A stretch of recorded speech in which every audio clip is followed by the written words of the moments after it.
I thank God for this privilege to stand before God's people once again. And I appreciate the pastor for this privilege. I do not take it lightly. God bless you in Jesus' name. Isaiah 60 verse 1 and 2 says, "Arise, shine, for your light has come, and the glory of the Lord is risen upon you." And verse 2 says, "Darkness shall cover the earth, gross darkness the people. But the glory of the Lord shall be risen upon you." We've been talking about the manifestations of the sons of God. The best of time that light will be more appreciated is when there is darkness. Light shines more when there is darkness. And I tell you, people of God, we are at that time that the scripture is talking about, that there will be gross darkness. Now, people are confused. That is why you see people live in an unthinkable way. The Bible says, because they have failed to acknowledge God, God gives them to a reprobate mind to do things that are unimaginable. And so it is time for us to shine. It is time for us to manifest. The solution to the problem of nations is not with politicians. The solution to the problem of the world is with the church. Jesus said, "You are the salt of the world. Salt sweetens, salt preserves." It also says, "You are the light of the world." And he said, if the salt loses its saltness, how are you going to make it salty?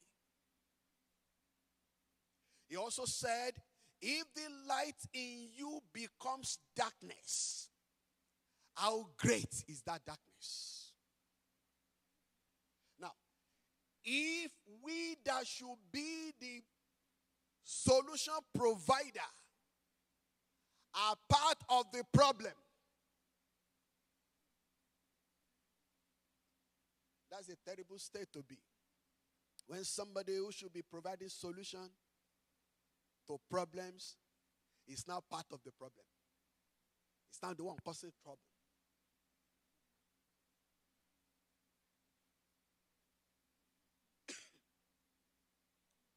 God is expecting his church to rise and manifest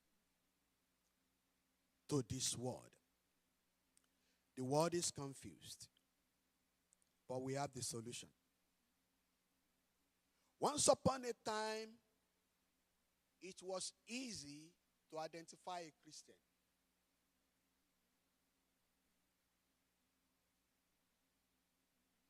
You don't need to go with big Bible or with tag on you that I'm a Christian before people single you out that this is a child of God.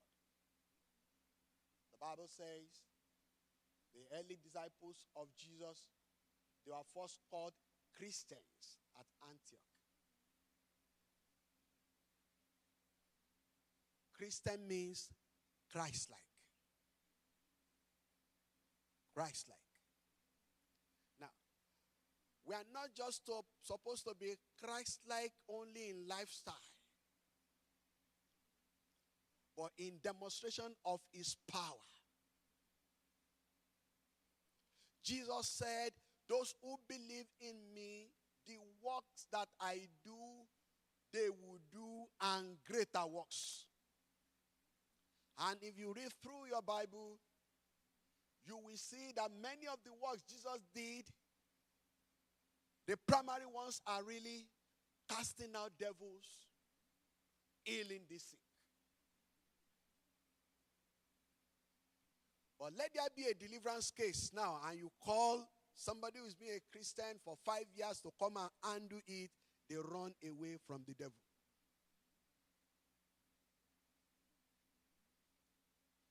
As Christians, wherever you are, the devil should be afraid. He should know that this is a no-go area. The Bible says, for this reason the Son of God manifested, that he might destroy the works of the devil. So when you see the devil at work in any life, in any place, when you show up as a child of God, you say, Satan, off you go. And he will obey you. Jesus said, these signs shall follow them that believe. In my name, that is in his name, you will cast out devils. Now listen. As Christians, we are on a warfare. But the warfare we engage in is a warfare that has been accomplished. We've already been given the victory. All we need is enforce that victory in the name of Jesus. Having spoiled principalities and powers, he made a show of them openly, triumphing over them in it.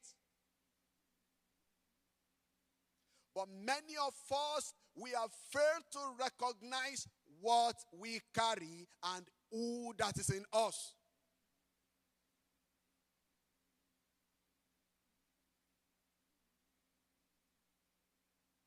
Let somebody say, I carry God. If you are sure of it, say, I carry God. If you are born again, you have the Holy Spirit in you. You know, in churches, they say they have resident pastor.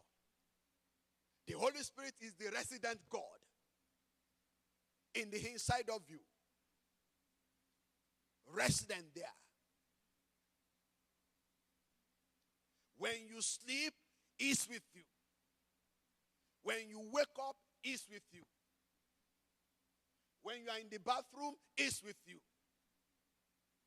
Do you know sometimes the best place to listen to God is when you are in the bathroom?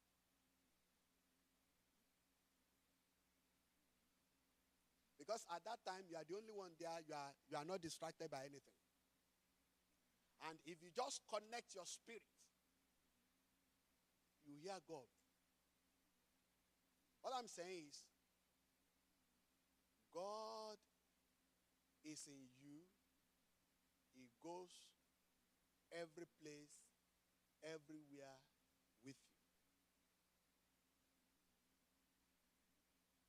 But when we fail to recognize the ability of God, the power of God that is resident in us, we will not be able to do the things we need to do.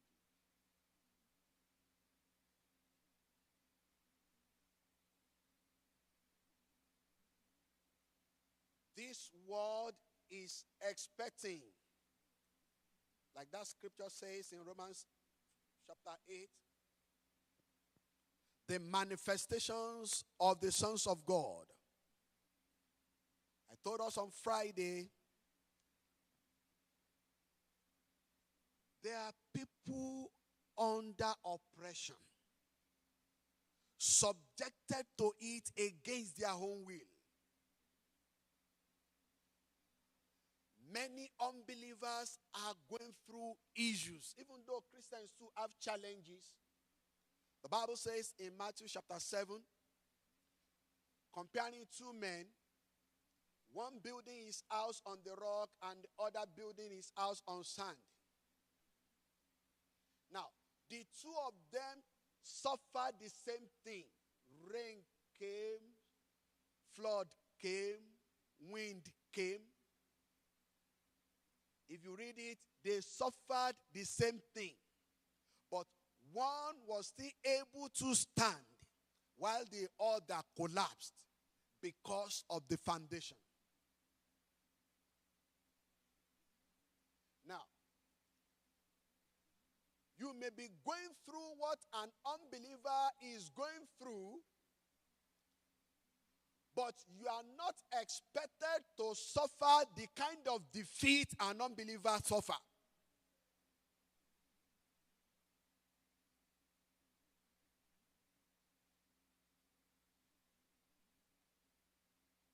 Why do Christians suffer like unbelievers? I've found out two reasons. The scripture says, my people are destroyed for lack of knowledge. Why Christians will suffer defeat as unbelievers suffer defeat? Lack of knowledge, ignorance. When you are ignorant of the power of God that resides in you. That was why Paul prayed for the Ephesian church in Ephesians 1, that your eyes of understanding be enlightened, that you will receive the spirit of wisdom and revelation in the knowledge of him. That you may know the exceeding greatness of God's power that resides in you, that raises Jesus from the dead. The Holy Spirit raised Jesus from the dead. And that is the same spirit that lives in you. The same Holy Spirit that lived in Jesus. The same Holy Spirit that lived in Daniel. The same Holy Spirit that was upon Joseph. And people of old in the Old Testament, they could do exploit with the Holy Spirit upon their lives. Now, they were not having the Holy Spirit living in them.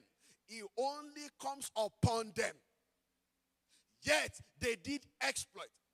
Let alone those of us who have the Holy Spirit, you are a carrier of God. Let that sink into your spirit. You carry God. God wants you to come to this consciousness that you carry him. Because except you come to this consciousness, we're not going to manifest.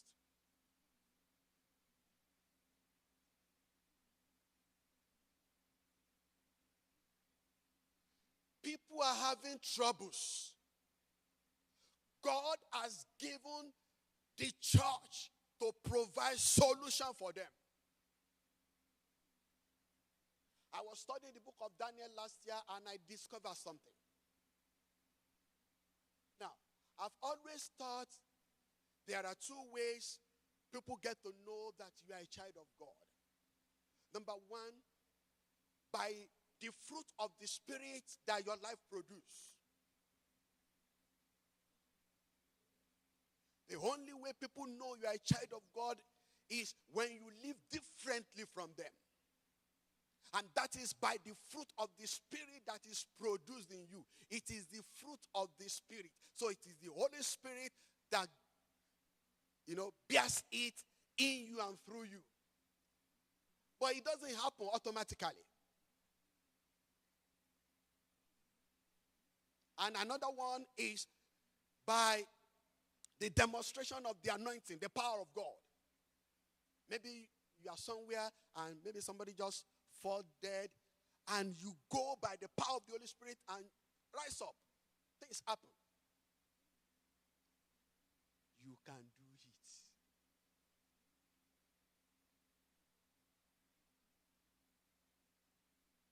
In the power of the Holy Spirit. What I found as I was studying the book of Daniel, Daniel served about maybe 4 or 5 kings. And at one point in time, each one of those kings will have problems that all their magicians could not provide solution to.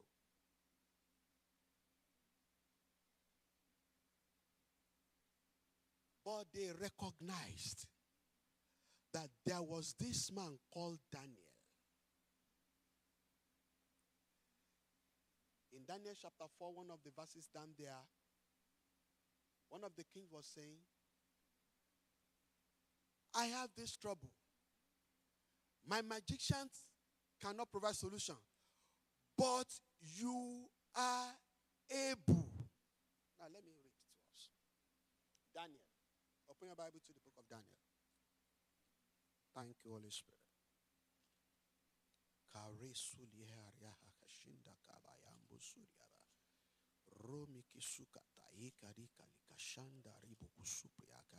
Daniel chapter 4, I read verse 18. This dream I, King Nebuchadnezzar, have seen.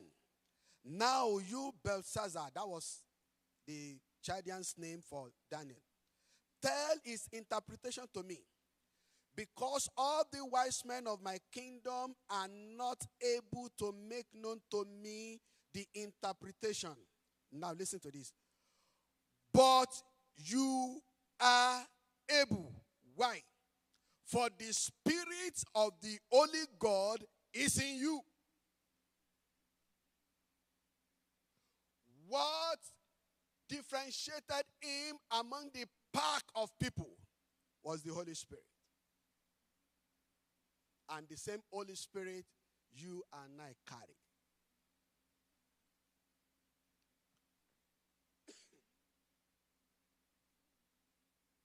Jesus said, let your light so shine among men that they will see your good works and glorify your Father who is in heaven.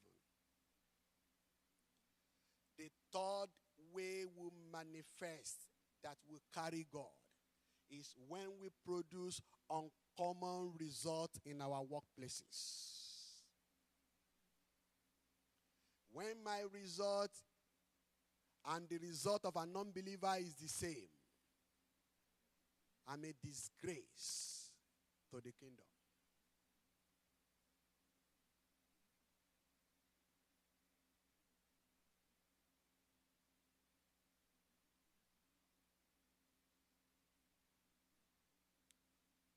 When you are in a board meeting in your workplace and they have a problem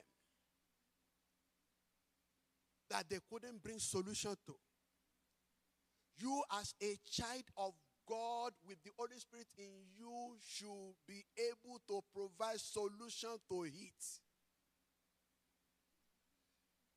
There was a time King Nebuchadnezzar had a dream. He could not remember the dream, let alone have interpretation. He was telling his wise men, tell me the dream that I had. They told him, there is nobody who has ever asked this thing. You tell us the dream, we'll provide solution to it. And he threatened them, I'm going to kill all of you if you don't tell me the dream and the interpretation. And Daniel walked into him. Give me some time. And he gathered his brethren. They prayed. As they prayed, in the night vision, God showed him the dream that somebody else had and forgot. And God gave him the interpretation. Now, how did that man knew that Daniel was saying the right thing? As Daniel was saying it, his heart will connect to it. That, yeah, that was what I had.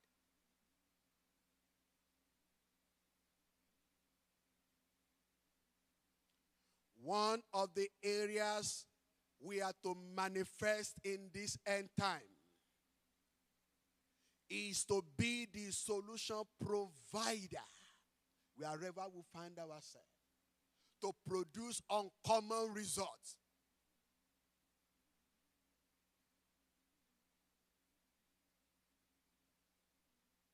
And this thing will not happen except we begin to consciously engage with the Holy Spirit. So, all those are just introduction to what I want to teach us. I want to teach us on how to effectively engage the Holy Spirit in your day-to-day life. Now let me read a passage to us. Book of James chapter 4. James 4. I'll be reading verse 5, but from the Passion Translation. If you have the Passion Translation, it's, and then New King James Version 2 says it well. Hear what it says. James 4, verse 5. Does the scripture mean nothing to you that says, the Spirit that God breathed into our hearts, that is the Holy Spirit, is a jealous lover who intensely desires to have more and more of us? The Holy Spirit yearns earnestly for fellowship with us, for relationship with us. He says, as a jealous lover, when you newly fell in love, you want to see that person every day. You want to hear that person every day. You want to talk to that person every day. That is what God is expecting from us. The grace of the Lord Jesus Christ, the love of God, the communion, the fellowship, the partnership of the Holy Spirit. We should begin to understand how to partner with the Holy Spirit in all we do.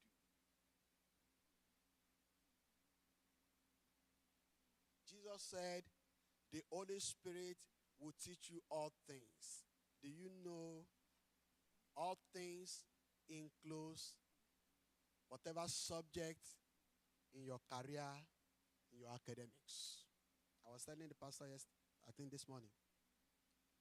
When I was in my college days, hardly will I write any exam that I don't know where questions is coming out from.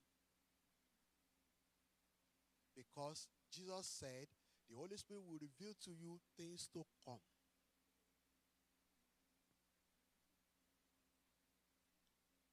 I told my daughter that the Holy Spirit is a teacher. He can teach you physics. He can teach you chemistry. He can teach you mathematics.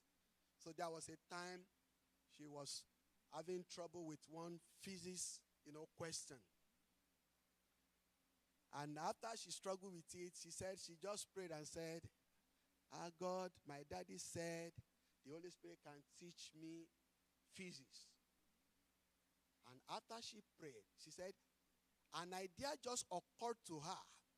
She just put the idea to use and she got the problem solved.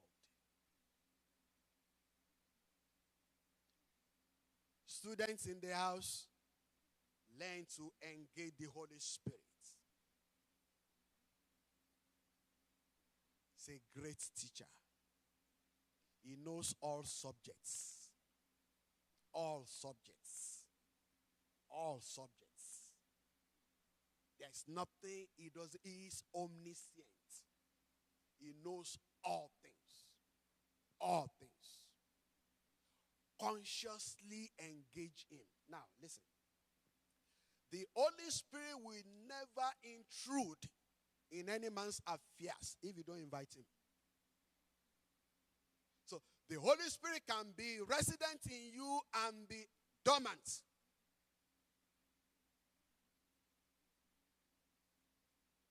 And when the Holy Spirit is dormant in your life, you are just as if you don't have the Holy Spirit. Somebody was saying,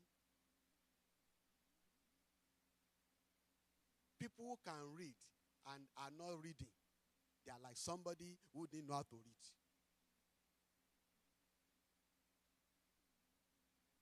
Some people didn't know how to read. They love to read, but they didn't know how to read. I mean, they are uneducated. They are illiterate. But they love to read. But you that went to school, you don't read. The Bible says, Daniel understood by books.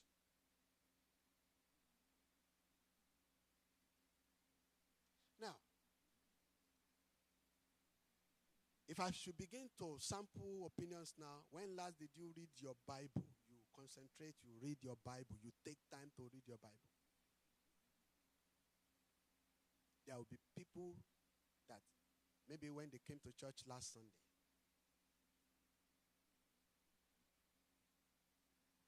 and technology has really helped us. You can put, Bible on your phone, audio Bible. So while you are driving, you are listening to these scriptures. There was a revelation God gave me about Nigeria in 2015 that I got through audio Bible reading to my ears while I was driving.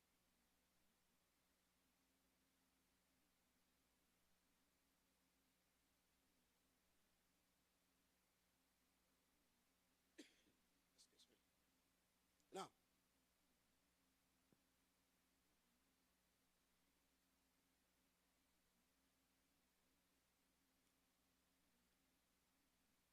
one good way to begin to engage the Holy Spirit actively in your life is by taking out time every day praying in tongues.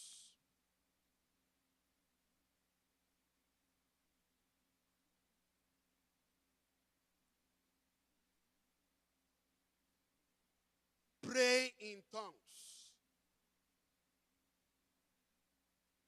Every gift of God carries divine purpose and it carries attendant benefits. When Jesus was given his farewell message, one of the things he said, "These signs shall follow them that believe in my name. They shall cast out devils. They shall speak in new tongues." And on the day of Pentecost, that promise became fulfilled. So if tongues came on the day of Pentecost, when Jesus said you will receive power and the Holy Spirit is come upon you, God has a purpose for it. Let me quickly run through the purpose of speaking in tongues. Number one, it is the initial proof of the baptism of the Holy Spirit. Now, there is this question Paul asks in 1 Corinthians 12:28. He said, verse 30, "Do all speak in tongues?" Now, many people have taken that question out of context to mean that speaking in tongues is not for everybody. That is not right. If you read that scripture, 1 Corinthians 12, Paul was writing about the gift of the Spirit and the ministry gifts. When he got to verse 28, he was saying that there are apostles, there are teachers, there are prophets. He was listing the ministry gift and the gift of the Spirit. Now, in verse 27, he said, "We are all members of the body of Christ. And individual of us, we are, part of the members. You could be the leg, I could be the head, somebody could be the eyes." Now, just as we have different parts of the body and they have their different functions, likewise, as body of Christ, we have different functions. So Paul was saying there are people who are gifted. Among the gift of the Spirit is diverse kinds of tongues. There are people who are gifted for diverse kinds of tongues. That is for public ministry. And when that tongues is in operation, there must be interpretation. 1 Corinthians chapter 14. Let's say somebody rises and begin to speak in tongues. There must be interpretation to give message to the church. So he was now saying, is everybody having the gift of healing? Is everybody an apostle? Is everybody a teacher? Is everybody a pastor? No. So that question, do all speak in tongues, is in the line of what he was talking about. Acts chapter 2, when the Holy Spirit came, everybody that was on the upper room spoke in tongues. Acts chapter 8, when Philip went to Samaria and John and Peter came. Even though the Bible didn't record that they spoke in tongues, but Simon the sorcerer saw something. Acts chapter 10, when Peter went to the house of Cornelius, as he was preaching, everyone there spoke in tongues. Acts chapter 19, Paul got to Ephesus and he met some disciples. Have you heard of the Holy Spirit since you believed? They said, we've not heard of him. Okay, so what do you believe? John's baptism. And the Bible says he baptized them, laid hands on them, and ministered the baptism of the Holy Spirit unto them. And they all spoke in tongues. The Bible says they were 12 men. They even prophesied. So, speaking in tongues is for every child of God. It is the initial proof of the baptism in the Holy Ghost. It doesn't mean, if you are not speaking in tongues, it doesn't mean you don't have the Holy Spirit in you if you are born again. You have the Holy Spirit in you. You have him there if you are born again. But after salvation, there is another experience called the baptism of the Holy Spirit. And there are people who received the baptism of the Holy Spirit the very same day they became born again. There are people who received him after. I got born again January 17, 1987. I got the baptism of the Holy Spirit February 19, 1987 in my room. About a month, time from when I got born again.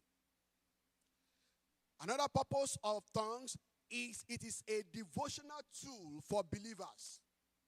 In your private devotions, take time to pray in the Spirit.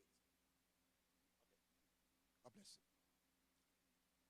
Number 3, it is sign for unbelievers according to 1 Corinthians chapter 14, verse 22. On the day of Pentecost, as people were speaking in tongues, people who came from other places, they heard them speaking their languages. Somebody can be here that has never learned maybe Spanish before, and somebody is speaking in tongues in Spanish, and somebody who understands Spanish is hearing what he's saying. Now, God is speaking to that person for a purpose. That person could be an unbeliever, and God is revealing his heart to him. And number 4, for the church to pray and serve God in one accord. Zephaniah 3:9. The Bible tells us there that God is going to give pure speech unto his people. And the reason for this pure speech is to be able to serve God in one accord. Now, if we say now, let us pray, there is somebody who has cancer, and we say, let us pray. It is not every one of us that are seated here that will believe that God can heal that person. And when there is unbelief in the camp, we are not likely to have answer to that prayer. But for us to have answer to that prayer, let everybody pray in the Spirit. Because when you pray in the Spirit, it's the Holy Ghost that is praying according to the will of God. Let me stop here. If we must manifest, if we must produce uncommon results, if the fruit of the Spirit will be born in our lives, if we will carry the power and demonstrate it, we must begin to consciously engage the Holy Spirit in our daily life. And one easy way to engage Him, take time to pray in tongues every day. While you are driving to work, pray in tongues. While you are walking around the home, pray in tongues. It's going to open you up to receive clear revelations, clear instructions from God. Shall we rise up to pray? I want you to pray. In Psalms 18 verse 28, the Bible says, "Thou will lighten my darkness." I want us to ask God for fresh light into our spirit man. The Bible says, the spirit of man is the candle of the Lord. The spirit of man is the candle of the Lord. The spirit of man is the candle of the Lord, searching the inward part of the belly. Begin to ask the Lord, Lord, let your light shine into my heart again. Let your light shine into my heart again. Shine the light of your word and of your spirit into my heart. In the name of Jesus. Let my light begin to shine. I want to shine forth, Lord. Lord, help me to consciously engage the Holy Spirit in my life. Holy Spirit, come, Holy Spirit. I want to consciously engage you from now in the affairs of my life. Holy Spirit, make yourself known to me. Pray unto God. Holy Spirit, make yourself known to me. Holy Spirit, make yourself known to me. Thank you, Father. In Jesus' name we have prayed. Father, we thank you. Holy Spirit, you yearn intensely, earnestly for our relationship with you as lovers. I pray today that we begin to consciously release ourselves to fellowship with you, to engage you. Lord, as we engage you, reveal more of yourself to us. Thank you, Father. In Jesus' name we've prayed. Thank you so much. God bless you.